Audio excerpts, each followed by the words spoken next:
नमस्कार, cell network में आपका स्वागत है। मैं हूं श्वेता। हम आपके लिए लेकर आए हैं हमारा कार्यक्रम ज्योतिष विज्ञान। ज्योतिष शास्त्र एक विज्ञान है और हम आपको ज्योतिष और विज्ञान से जोड़कर वैज्ञानिक तरीके से तथ्यपूर्ण प्रामाणिक भविष्य एवं समस्याओं का निराकरण बताएंगे। काशी से पधारे पंडित ब्रजेश चतुर्वेदी, जो ज्योतिर्विज्ञान में पोस्ट ग्रेजुएट और हिंदू विश्वविद्यालय से ज्योतिष एवं वास्तु में विशेष शिक्षा प्राप्त है। अब आइए आपकी मुलाकात कराते हैं पंडित जी से। नमस्कार पंडित जी। नमस्कार पंडित जी, ज्योतिष शास्त्र क्या है एवं ये कैसे लोगों के लिए उपयोगी हो सकता है? देखिए, ज्योतिष एक विज्ञान है। ये हमारी पुरानी परंपरा रही है और ज्योतिष वेदों का अंग है। ज्योतिष को वेदों का नेत्र कहा गया है और ज्योतिष शास्त्र सदियों से लोगों के भविष्य और उनकी समस्याओं के निराकरण के लिए उपयोगी रहा है। ज्योतिष शास्त्र, आपने पूछा कि ये लोगों के लिए कैसे उपयोगी हो सकता है। हमारे ज्योतिष शास्त्र में जो ग्रहों की और नक्षत्रों की परिकल्पना की गई है वो समय समय पर अपना प्रभाव दिखाते हैं। अगर आपको उदाहरण के रूप में सबसे इम्पॉर्टेंट चीज़ पीपल के बारे में अगर हम बताएं तो ये कैसे लोगों के लिए, पीपल जिसमें शनि देव का वास कहा गया है और अनेक देवताओं का वास पीपल में कहा गया है। भगवत गीता में भगवान श्री कृष्ण ने भी पीपल को कहा है कि मैं वृक्षों में पीपल हूँ, अर्थात पीपल बहुत उपयोगी है। अब पीपल को हमारे यहाँ जो देवों का वास कहा गया है, पीपल हमें 24 घंटे ऑक्सीजन देता है, ये बहुत उपयोगी है। और पीपल की जो सरसराहट होती है, पीपल के पत्ते जरा सा भी हवा का झोंका आता है वो हिलते हैं, इसकी सरसराहट से बैक्टीरिया मरते हैं।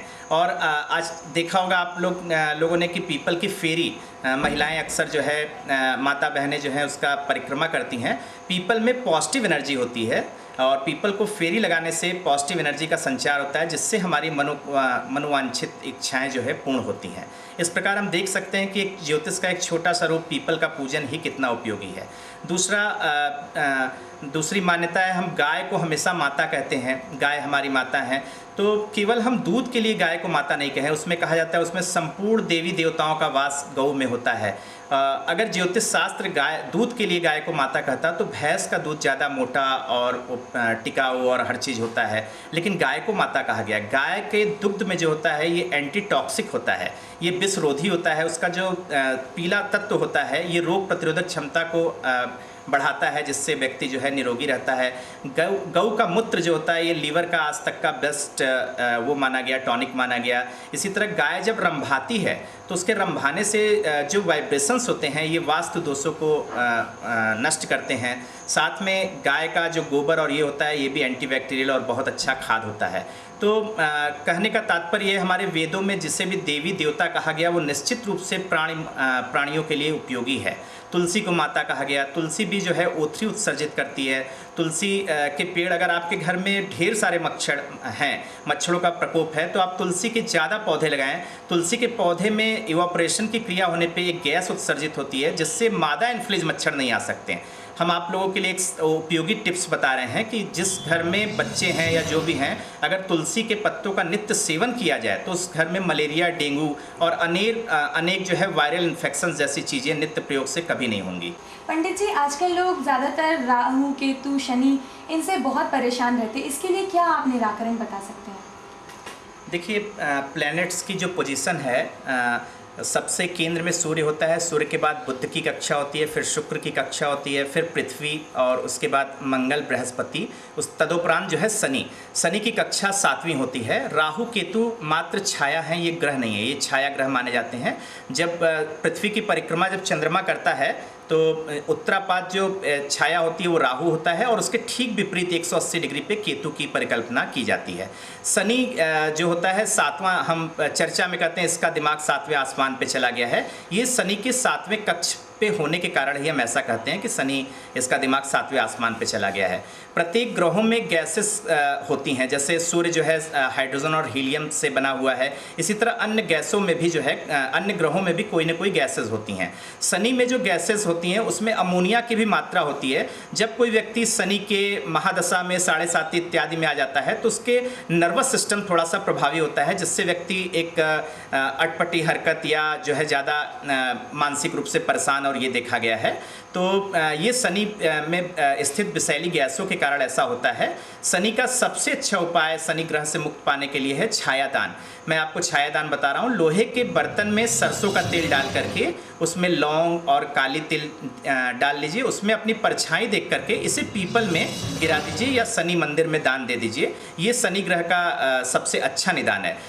वैज्ञानिक रूप से हम आपको बताएं कि जब हम लोहे के बर्तन में सरसों का तेल डाल के उसमें अपनी परछाई देखते हैं तो नासा छिद्रों से शनि के जो ग्रहों के जो रेज या उसके गैसेस के इफेक्ट्स हैं वो नासा छिद्रों से एब्जॉर्ब करता चला जाता है और हमें शनि के जो है शनि की विकट स्थितियों से मुक्ति मिलती है। पीपल में गिराने का कारण हम पीपल के बारे में आपको पहले ही बता चुके हैं। पीपल पे गिराने पे जो हमें शुद्ध वायु मिलती है जिससे हमारा मन मस्तिष्क जो है अच्छा होता है। और रही बात राहु केतु की, राहु केतु एक छाया ग्रह है। जिस प्रकार किसी बड़े वृक्ष के नीचे छोटे पौधे नहीं पनपते हैं, उसी प्रकार राहु की छाया या केतु की छाया में आ जाने के कारण मनुष्य अपना सर्वांगीण विकास नहीं कर पाता, वो भ्रमित हो जाता है, जिसके कारण जो है राहु का वो होता है। राहु के निदान के लिए आप जो है राहु जप किया करें। राहु का मंत्र है ओम भ्राम भ्रीम भ्रौम सह राहवे नमः। इस मंत्र का जो है एक माला जाप करें तो जो है राहु के महादशा या राहु के प्रतिकूल असर कम होते हैं। इसके अतिरिक्त जो है आप राहु के लिए जो है चमड़े की अपनी यूज की हुई चीज़ें दान करें, इससे भी राहु का असर कम होता है। शीशा भी दान कर सकते हैं। पंडित जी, हमारे दर्शकों को बताएं कि वैवाहिक स्थिति में कुंडली मिलान का क्या महत्व है। देखिए, कुंडली मिलान दो व्यक्तियों के आपस में कैसे सामंजस्य हैं, दो व्यक्तियों का आपस में कैसा नेचर रहेगा, कैसा वो रहेगा, इसके लिए कुंडली मिलान किया जाता है। कुंडली मिलान में जो हम ग्रह मैत्री और गण और भकुट नाड़ी इत्यादि गुणों को मिलाते हैं, तारा, इनका जो है बहुत महत्व होता है। यदि दो व्यक्तियों का नेचर एक दूसरे से सामंजस्यपूर्ण नहीं है तो विवाह में जो है कठिनाइयाँ, विवाह होने के बाद आपस में तालमेल में कमी आती है। इसीलिए ग्रह मैत्री, विवाह में कुंडली मिलान में ग्रह मैत्री सबसे इम्पॉर्टेंट होता है। अनेक शास्त्रों में, हमारे प्रामाणिक शास्त्रों में कहा गया है कि अगर ग्रह मैत्री पूर्ण हो तो नाड़ी, भकुट और गण, इन तीनों दोषों का जो है बैड इफेक्ट जो है ख़त्म हो जाता है। और रही बात नाड़ी मिलान की, हम बहुत सारी कुंडलियों में हमने देखा जहाँ भकुट और नाड़ी दोष था, वहाँ संतान उत्पत्ति होने में दिक्कतें आईं या संतान हुआ भी तो कुछ विकृतिपूर्वक हुआ। और आज साइंस भी मानता है कि अगर ब्लड ग्रुप में सामंजस्य न हो तो संतान उत्पत्ति में बाधाएं आती हैं। तो हमारा ये जो मिलान था ये वास्तव में एक दूसरे से पूर्ण सामंजस्य बैठे। अगर किसी का गण एक का राक्षस है, दूसरे का मनुष्य है, तो देखा गया मोस्टली जो है पति या पत्नी जिसका वो है गण मजबूत है वो दूसरे पे हावी रहता है। तो इसलिए जो है इस तरह का गण और भकुट नाड़ी इत्यादि दोषों का हम मिलान कर लेते हैं, जिससे वैवाहिक जीवन सुगमतापूर्वक मिले। और मोस्टली जो है अगर 18 से ऊपर गुण मैचिंग रहती है तो इसे एक अच्छी कुंडली मानी जाती है, लेकिन उसमें भी नाड़ी, भकुट इत्यादि दोष नहीं होने चाहिए। जब परिवार में कोई मंगला या मंगली होता है तो परिवार के लोग भयभीत हो जाते हैं, तो आप हमें बताएं कि मंगल दोष क्या है। देखिए, ये आज बहुत ही विकट रूप से मंगल के बारे में जो प्रचार हो गया है वो वाकई में एक अजीब स्थिति पैदा करता है। जन्म के समय कुंडली में जैसे ही लिखा जाता है कि लड़का या लड़की मांगलिक है तो माता पिता को जैसे एक बहुत कठिनाई महसूस होने लगती है। मंगल जो है, मंगल मांगलिक लोग कौन होते हैं, 1, 4, 7, 8, 12 में यदि मंगल स्थित होता है तो उसे हम मांगलिक कुंडली कहते हैं। यानी प्रथम भाव, चतुर्थ भाव, सप्तम भाव, अष्टम भाव या द्वादश भाव। तो बेसिकली ये इतनी भयभीत होने वाली चीज़ नहीं है। अगर आप परसेंटेज देखेंगे तो 12 भावों में से 5 भाव में रहने से ही मंगल या मांगलिक हो जाते हैं। इसका मतलब है 40% लोग जो है अवश्य जो है मांगलिक होंगे। 12 भाव में से 5 भाव में अगर मंगल है तो उस हिसाब से आप देखेंगे। इसके अतिरिक्त चंद्र मंगल भी देखा जाता है, चंद्र मंगला या चंद्र मंगली। तो इस प्रकार से ये काफ़ी परसेंटेज हो जाता है। तो इसमें भयभीत होने जैसी बात कुछ नहीं होती है। मंगल का निराकरण जो है विवाह के समय ही मांगलिक दोष पे विचार किया था, उसके पहले मंगल का कभी विचार नहीं किया था। तो इस हिसाब से जो है प्रथम तो ये है कि आप मांगलिक की शादी मांगलिक से ही करें। अगर नहीं होता है तो आप मंगल दोष का निराकरण अवश्य कर लें। बहुत से विख्यात लोग जो है मांगलिक थे और उनका निदान हुआ और मंगल दोष का पूजन हुआ, इसके बाद वो जो है एक छोटी सी पूजा होती है मंगल की, उस पूजा उपरांत आप जो है नॉन मंगलिक से भी शादी कर सकते हैं। ये ऐसी विकट समस्या नहीं है जिसके लिए बहुत परेशान हुआ जाए, बस शास्त्रोक्त विधि से इसका पूजन और निदान अवश्य हो जाना चाहिए। साथ में मंगल के कुछ कार्ड भी होते हैं, 1, 4, 7, 8, 12 भाव में अगर स्वर आशीष या उच्च का मंगल हो तो मंगल का प्रभाव जो है मांगलिक दोष स्वतः दूर हो जाता है, और शनि की दृष्टि इत्यादि अनेक उसके जो है कार्ड भी होते हैं। तो कुंडली देखते समय ये अवश्य देख लेना चाहिए कि मंगल दोष का परिहार कहीं से हो रहा है या नहीं। पंडित जी, काल सर्प दोष क्या है एवं इसका निदान क्या है? देखिए, काल सर्प दोष ये एक आधुनिक रिसर्च की परिकल्पना है। हमारे वेदों में या जो हमारे शास्त्रोक्त किताबें हैं, चाहे पराशर जी की हो, बराहमिहिर जी की हो, उसमें इस तरह के कोई डायरेक्ट जिक्र नहीं आता कि काल सर्प दोष जैसी कोई चीज़ है। लेकिन आधुनिक प्रयोगों में लोगों की कुंडलियों देखने पे ऐसा समझ में आता है कि काल सर्प दोष का प्रभाव अवश्य मानव की जिंदगी पे पड़ता है। काल सर्प दोष का मतलब होता है यदि राहु और केतु के बीच में आपके सारे ग्रह आ जाते हैं, क्लॉकवाइज एंटी क्लॉकवाइज में रिवर्स काल सर्प दोष या अन्य प्रकार के काल सर्प दोष होते हैं। मोटा मोटा है, यदि राहु और केतु के बीच में सारे ग्रह आ जाते हैं तो इसे काल सर्प दोष कहते हैं। काल सर्प दोष में राहु केतु, जैसा हमने आपको बताया कि छाया होते हैं, तो सारे ग्रह उनके बीच में आ जाने से वो अपना पूर्ण प्रभाव नहीं दिखा पाते हैं। तो इसके लिए काल सर्प दोष शांति अवश्य करा लेना चाहिए। यदि एकाग्र ग्रह बाहर होते हैं तो उसे मानसिक काल सर्प दोष भी कहते हैं। और आधुनिक प्रयोगों में ये पाया गया कि काल सर्प दोष होने पर जो है कुछ तरक्की में बाधा अवश्य आती है, और ये भी पाया गया कि काल सर्प दोष जिस व्यक्तियों में था वो महान भी हुए। जैसा रिकॉर्डेड तो नहीं, लेकिन इंदिरा गांधी और सरदार वल्लभ भाई पटेल की कुंडलियों में भी काल सर्प दोष जैसी चीज़ें जो है वर्तमान में जो हम लोगों को उपलब्ध होती है उसमें पाई गई। उनका रियल क्या है ये हम जो है विश्वासपूर्वक नहीं कह सकते। तो काल सर्प दोष का निदान जो है उसमें शिव अर्चना सबसे प्रमुख होता है। काल सर्प दोष निदान के लिए रुद्राभिषेक करें और सर्प की पूजा करें और राहु और केतु का जप किया जाए। ऐसे काल सर्प दोष के लिए जो है त्र्यंबकम और कई जगह जो है पूजन स्थल है, काशी में भी इसकी पूजन होती है। और अगर आप मोटा मोटा जो है ये न भी कर पाएँ तो आप अपने लंबाई के बराबर चांदी का तार ले लें, पतला सा चांदी का तार अपने लंबाई के बराबर ले लें, उसको जो है उसका सर्प की तरह उसकी आकृति मोड़ लें और आप शिव जी की आराधना करके उसे जो है जो भी पवित्र नदी आपके पास है, जबलपुर में नर्मदा है, जहाँ जो भी नदी है उसमें प्रवाहित करके शिव जी से अर्चना करें कि भगवान हमें जो है इस प्रभाव से, इसके दुष्प्रभाव से मुक्त करें। सर्प जो है शिव जी के गले की माला है, तो शिव की अर्चना करने से सर्प दोष जो है त्वरित गति से अपना प्रभाव, उसका प्रभाव खत्म हो जाता है। पंडित जी, आइए अब कुछ वास्तु पे चर्चा करते हैं। वास्तु के अनुसार ईशान कोण का क्या महत्व है? वास्तुशास्त्र जो है ग्रह हमारी जो भी भूमि होती है, पृथ्वी एक चुंबक है, ये आप सभी जानते हैं, इसीलिए कंपास जो है नॉर्थ और साउथ की तरफ रुकता है। तो जैसे चुंबक के कितने भी पार्ट कर दिए जाएं उसके चुंबकत्व के गुण छोटे से पार्ट में भी रहते हैं। इस प्रकार पृथ्वी के जिस पार्ट पे अपना घर बना रहे हैं वो भी वास्तु के हिसाब से उसमें भी अपने अलग गुण हैं। उसका ग्रेविटेशनल पॉइंट, उसका जो जिसे हम ब्रह्म स्थान कहते हैं, एक छोटे से छोटे पार्ट का भी अपना एक पॉइंट हो जाता है। ईशान कोण के महत्व के बारे में जैसा आप पूछ रही हैं, ईशान कोण नॉर्थ ईस्ट पोर्शन यानी उत्तर पूर्वी कॉर्नर को हम ईशान कोण कहते हैं। अगर साइंटिफिकली आप देखना चाहें तो पृथ्वी जो है उत्तर की ओर 23 डिग्री कुछ अंश झुकी हुई है, और उत्तर की तरफ से जो तरंगे आती हैं, चुंबकीय तरंगे आती हैं, वो काफ़ी प्रभावशाली और पॉजिटिव होती हैं। सूर्य का जो उदय होता है वो नॉर्थ ईस्ट पोर्शन यानी लगभग ईशान की तरफ से ही होता है। सूर्य उत्तरायण या दक्षिणायन होता है, फिर भी जो उसका उदय काल होता है वो ईशान की तरफ से ही होता है। तो एक तो हुआ कि पृथ्वी का उत्तर की तरफ झुकाव होने से जो मैग्नेटिक तरंगे हैं वो पॉजिटिव आती हैं। दूसरा, सूर्योदय जो ईशान कोण की ओर से लगभग होता है, उससे जो सुबह की किरणें होती हैं ये अल्ट्रावायलेट होती हैं और इन किरणों से बैक्टीरिया का नाश होता है। इसलिए जो है हम अगर ईशान कोण को खुला रखते हैं तो एक तो हमें अच्छी चुंबकीय तरंगे प्राप्त होती हैं, और सूर्य की सुबह की जो आभा होती है वो स्वास्थ्यवर्धक और बैक्टीरिया नाशक होती है, जिससे जो है घर में अच्छे प्रकाश जो है पहुंचेगा और अच्छी चुंबकत्व मिलेगी। इसलिए ईशान कोण को हमेशा खुला रखने की या ईशान कोण को देवस्थल या वहाँ पूजन करने की परिकल्पना की गई है।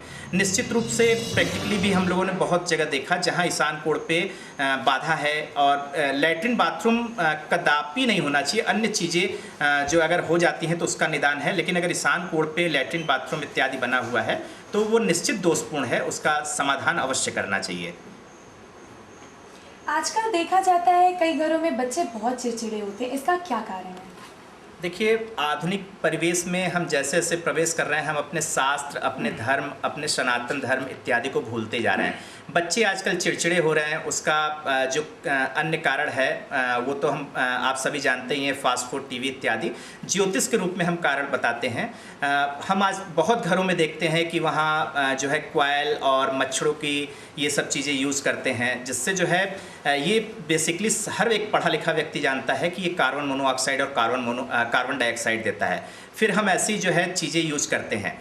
इनके बजाय हमारे सनातन धर्म में बताया गया है कि हवन किया जाए, कपूर जलाया जाए। कपूर अगर आप जलाते हैं तो कपूर निगेटिव थिंकिंग का एब्जॉर्बर होता है और कपूर बैक्टीरिया का नाशक भी होता है।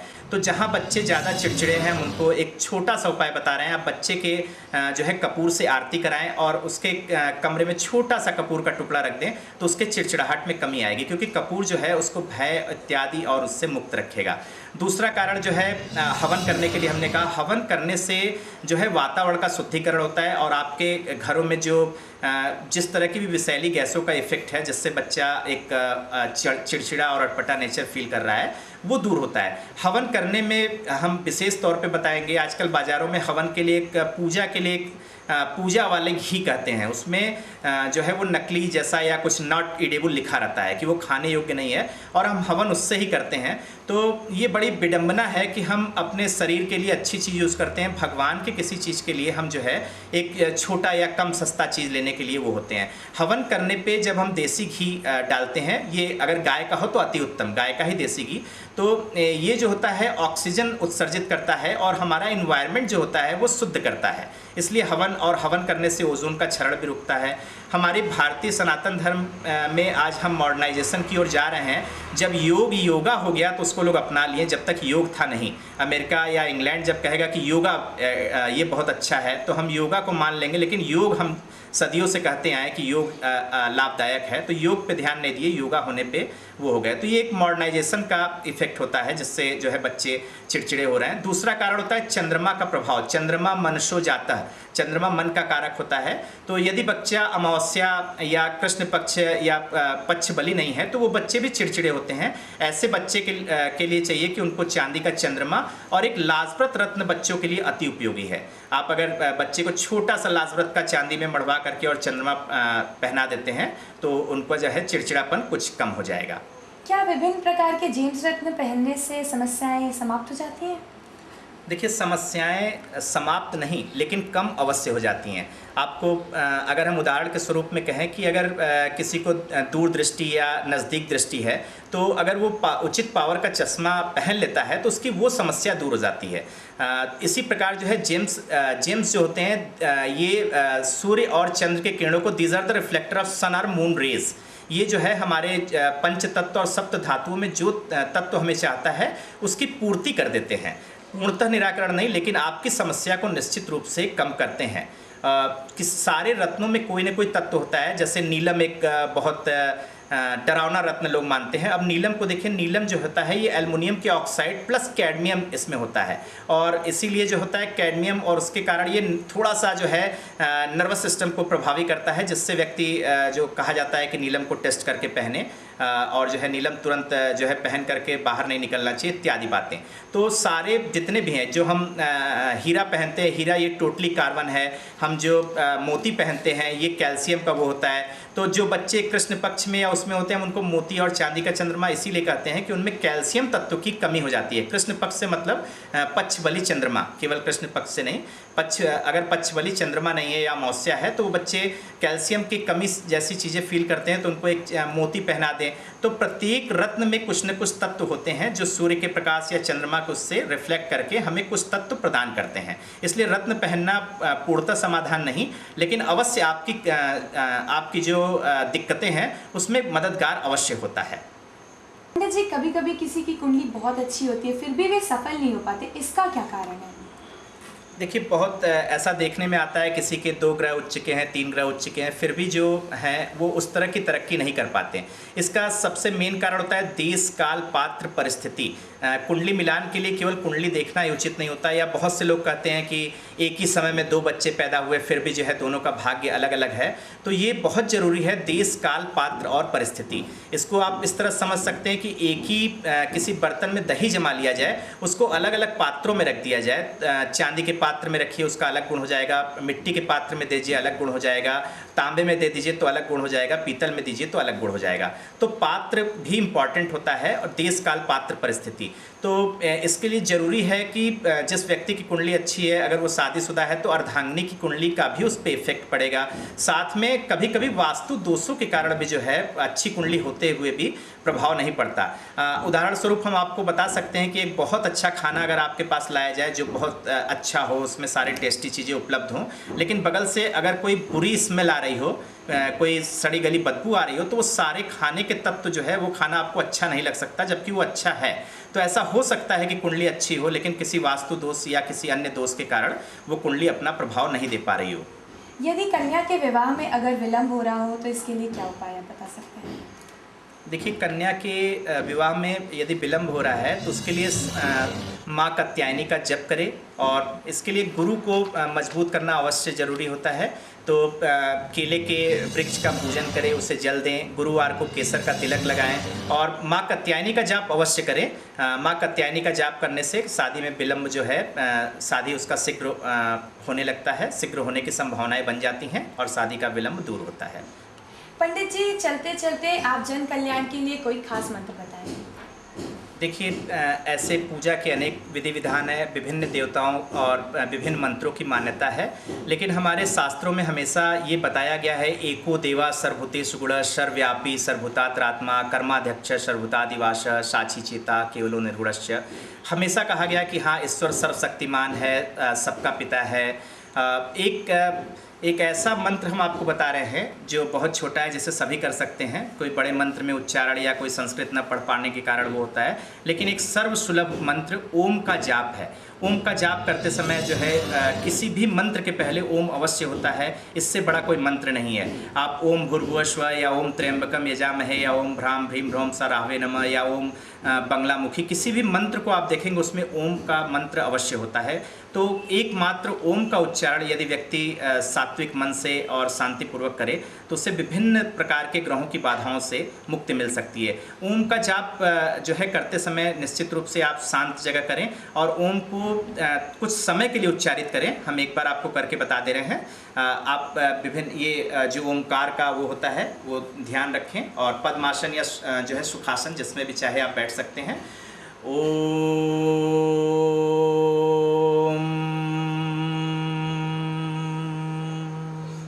ओम मंत्र का जाप लोग ओम ओम ओम करते हैं, इस तरह से नहीं, थोड़ा सा श्रद्धापूर्वक करें।